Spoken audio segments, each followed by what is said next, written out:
Hi, and welcome to Bespoke Architects Daily Pinup. I'm Nicole Walters, Director of Bespoke Architects, and I'm about to show you what inspiring images made our Pinterest boards today. I haven't pinned for a couple of days, and I apologise. I have been really busy with the Home Builders Grant and a lot of new inquiries, hence the video that I made last Thursday talking about that in detail. So we've got a lot of catch up to do, so hopefully we can move through these inspiring pins quickly.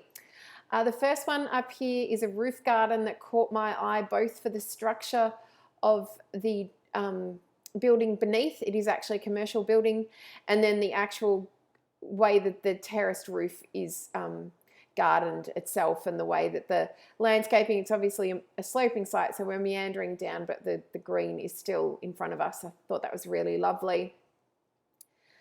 Another project that used some really interesting asymmetrical roof forms was this particular commercial, again, building, and I just really loved, this photo is gorgeous right on dusk like that, but we catch all those different roof lines and how those forms interplay. And if you zoom in on the photo, you will actually see that the site is also sloping. So I really liked that. This little house here caught my eye. It had a number of really beautiful details, one of which was this bathroom vanity. We can see that the shelf has been built for the plumbing in front of the existing brick wall, and then they've chosen to uplight that with an LED strip lighting, washing that wall below and then lighting up the mirror space. And again, it's also got a downlight directly above that mirror, so you should have good lighting in that bathroom. It had a number of gorgeous doors in this project. This is an internal pivot door. There was also an external timber pivot door, both of which, actually there was a lot of doors today that made my board, and I really liked that, as did their staircase, this folded steel tread idea where the tread becomes the balustrade and extends up.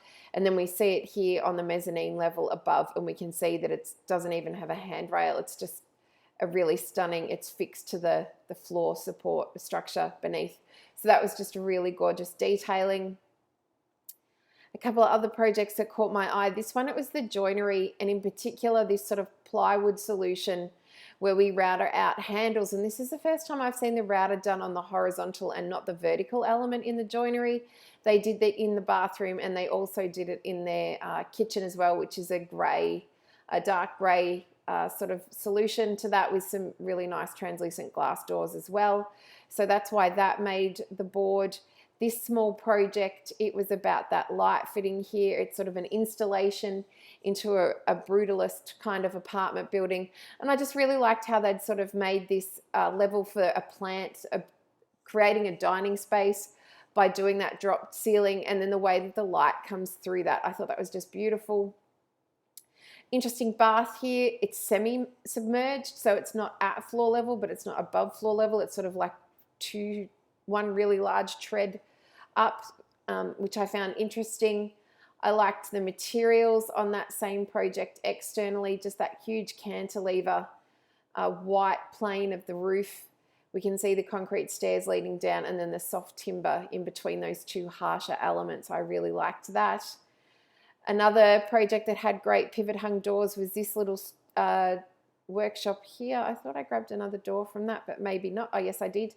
So they're a solid timber door. We can see a detail here on the square ones, and just the way they're pivoting there on the half round, I thought that was lovely.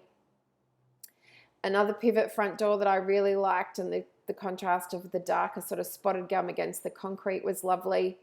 This had a gorgeous, very simple A-frame structure to it, gable ends, and then broken up by this giant window skylight combination in the middle of that project. I'd say the middle half with a quarter and a quarter. That was just a really well-balanced elevation. This little hotel, these are obviously the accommodation suites, and just the way they're working out here on the sloping site, and they actually have a little plunge pool in that timber and rock deck. So I thought that was lovely. This staircase out of this project, interesting to do the concrete, solid concrete on the top part, and then the open tread timber on the bottom portion. I would have possibly flipped that, and then we see the continuity with the actual timber on top of the concrete for the tread and the riser, and then the glass balustrade all the way down. So just an interesting flip of materials on that staircase that's put it on the board today. This window door combination in this, it's part of that one with the pivot doors here, was really interesting. It's obviously letting a lot of light into that space, as is these skylights, but I just really enjoyed the way it was timber at the top, and then we go into these sort of steel, very on trend steel windows and doors below. So that's why that one made the board. And then the last project for today was this one. It's copper, timber and concrete. I pinned it for the car parking solution where you just sort of park underneath that cantilever. And then, of course, the pivot copper door, which is patinaing off to that nice green. So this is quite an established project that we're looking at here. And that was everything that's made the board over the course of the weekend. Again, apologies for not pinning more regularly. I have been inundated with new inquiries. If you are looking for more information on the home builders grant, and from the perspective of an architect in terms of design and documentation to reach that time frame, I have made a dedicated video to that, and it is available on all our socials at the minute, just because it's a message that needs to get out there. So it is available YouTube, Pinterest, Instagram, LinkedIn and Twitter. So thank you so much for joining me on another episode of Bespoke Architects Daily Pinup. I will see you again tomorrow. Thanks. Bye.